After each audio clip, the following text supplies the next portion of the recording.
Hey, what's up you guys? Welcome back to my channel. Today I have a very important video that I've been meaning to do for the past month, but I haven't because I've been incredibly busy. And that is a shoe review.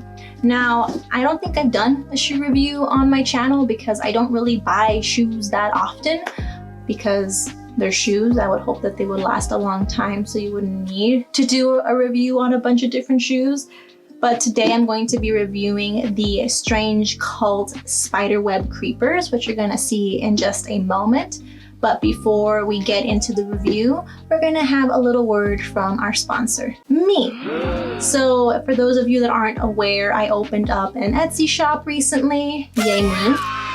That's what I've been busy doing the entire month of October, is just getting stuff ready for that opening. So right now I just have a couple of stickers at the moment with one print run, but I plan on adding some stuff very, very soon. I'm hoping to do my next, I guess you could say, restock or like my next update probably by the middle of this month, if not sooner. So feel free to move over to Etsy, favorite the shop if you guys want to see whenever I upload some new products for sale. And also I greatly appreciate it if you guys want to purchase something from the store. It helps me, helps support this channel, and helps me make cool content for you guys. And now we're gonna get in with the review. Okay, so let's start off with the packaging. Now this has been sitting in my room for God knows how long and I can't wait to throw it out because it's literally taking so much space, but I know some of you guys care about how the items were packaged. So the item was packaged in a kind of like plastic bag sort of situation, and it had little ghosties on it, just like little ghosties, and then it had just the shoe box on the inside. And then this is what the shoe box looks like. It's just black. On the side you see the type of shoe that you're getting. On the top you get the Strange Cult logo right on the top, and you also get it on the side right here. So it's a totally branded box. So here's what you get when you open the inside of the box. You get this really nice kind of red spiderweb tissue paper. And then you get your shoes. Your shoes do come in dust covers, so that's really a nice little touch if you like to keep your shoes inside of dust covers. So let's take the dust covers out. Now I have worn these shoes a few times already. I've worn these maybe a total of 4 to 5 different times throughout the month, but I'm also going to include some shots right here of what the shoes look like straight out of the box.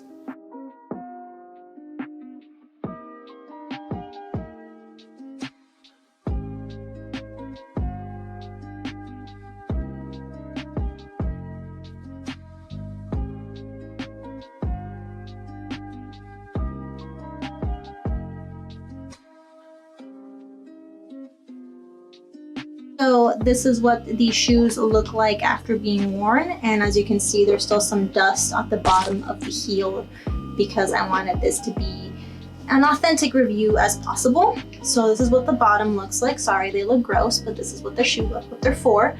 So here's what the bottoms looks like. You have some grip right here so you don't trip, fall, and die. You have the Strange Cult logo right here in the center. And as you can see, since I've worn them, some of the kind of, I guess you could say the rubber from the shoe has started to wear off a little bit. And that could just be from the way that I walk. I tend to walk a little bit funny, I guess you could say. I tend to drag my feet, so that makes sense. From the top of the shoe, we get some more Strange Cult branding right on the tongue of the shoe itself.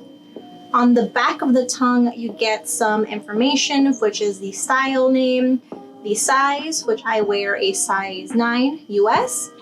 The shoe is made in China as well. And the shoe is entirely faux leather, so I don't believe Strange Cult sells any leather shoes at all. Everything they make is faux leather and vegan.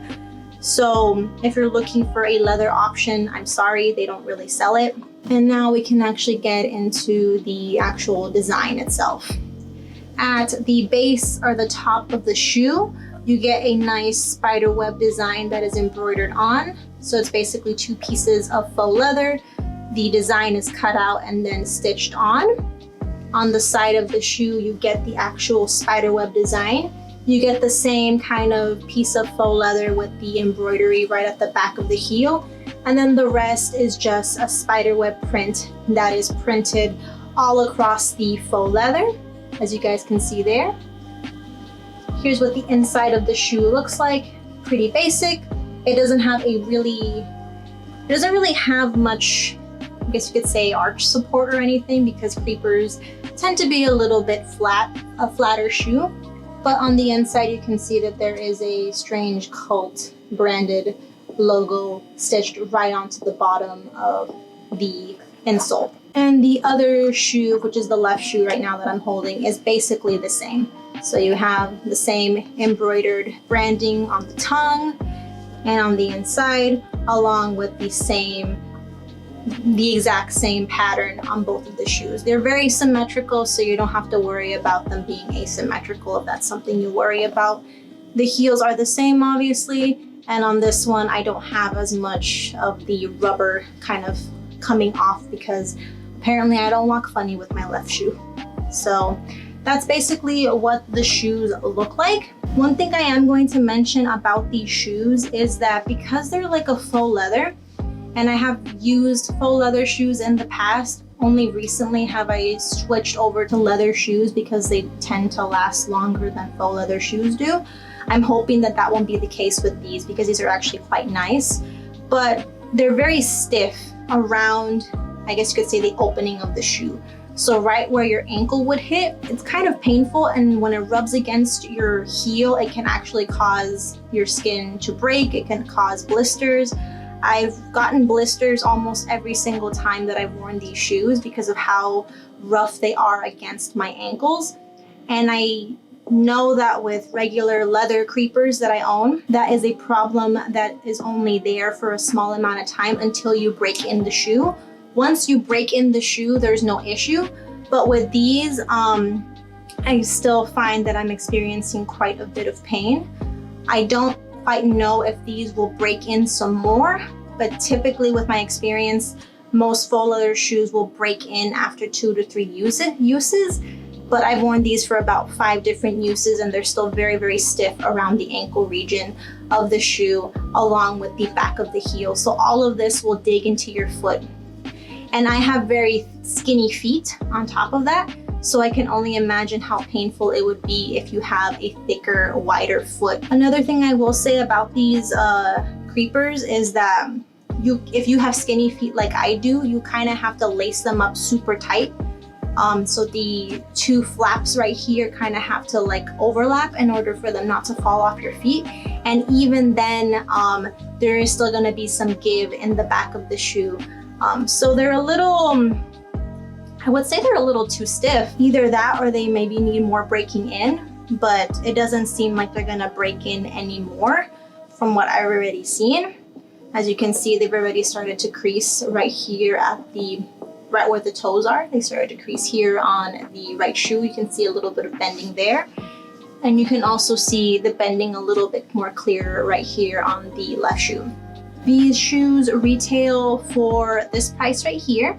So that's how much these shoes cost, which to me is a little expensive for a faux leather shoe. That's usually what I would pay for a leather shoe that's going to last me a very long time.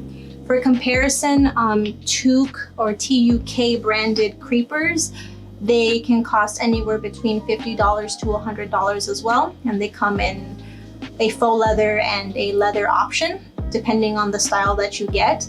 And typically up to this point, I've only owned TUK creepers, and I find them to be very much worth the money. I still have creepers that I purchased 4 years ago that are still very much durable, and they're still holding strong. But overall, I find the shoes to be cute. They're a cute shoe, but I find them to be a little too uncomfortable for me to wear.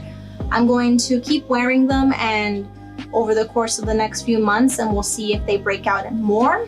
I'll post an update here in the description of the video, probably 6 months from now, if I remember. If not, remind me. And I'll post an update to see how the shoes are wearing. But I find overall that the shoes are about, I'm gonna give them 3.5 bats out of 5. They're not the best shoe that I've used, to be completely honest, but this is just personal opinion. I find my TUK creepers to be a lot more worth the price point, and I find them to be a lot more comfortable after breaking them in, of course. And I also find that they contour to my feet a lot better than these do.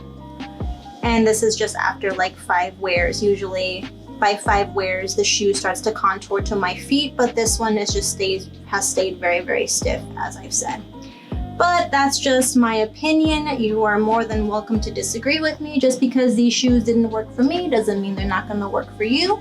I'm just speaking from a skinny foot person experience. I'll link the shoes down below in the description if you want to purchase them. I believe they are on a pre-order right now, so you can pre-order them if you want.